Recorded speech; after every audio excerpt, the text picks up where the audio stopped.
Count on me on 2. 1, 2. He never made a tackle or threw a block. What's up? You good? Feeling good? Good to see you.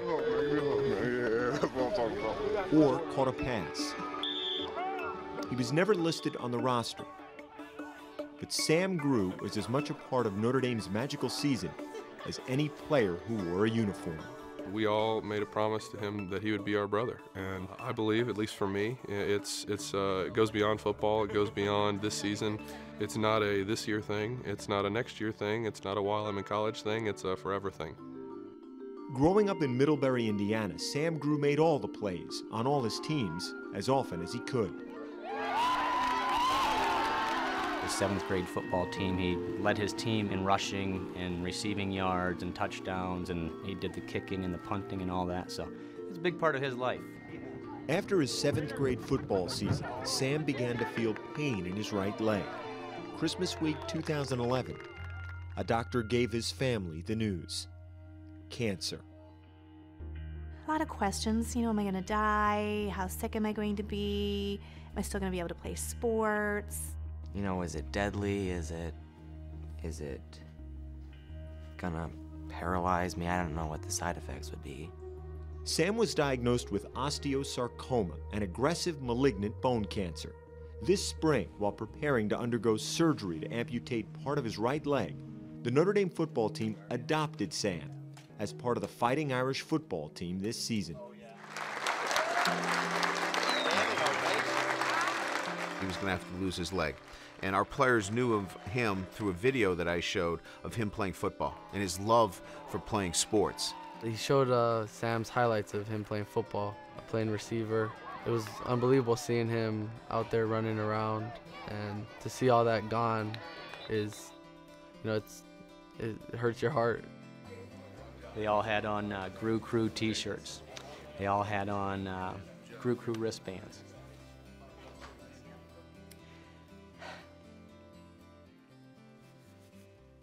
Every single one of them was standing up, giving my son a standing ovation. 2 days later, Sam underwent rotation-plasty surgery. His right knee and part of his leg were removed, with the remaining portion below the knee rotated and reattached. Essentially, his ankle became his knee, his foot became his shin, to fit inside a prosthetic leg. Say wave and hi to everybody. A choice Sam made to keep his athletic dreams intact. In addition to the amputation, Sam has spent 150 nights in the hospital this year and has already faced 19 sessions of chemotherapy. Yet whenever he could this season, he spent time with his team, and he never missed a home game. We're talking about one game he went to, backpack with 10 pounds of IV fluid on.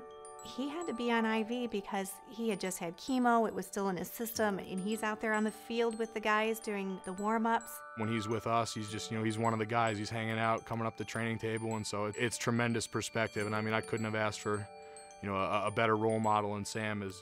They always described it as brothers, but I never really saw it that way. I saw them more as friends because you don't always get along with your brothers. But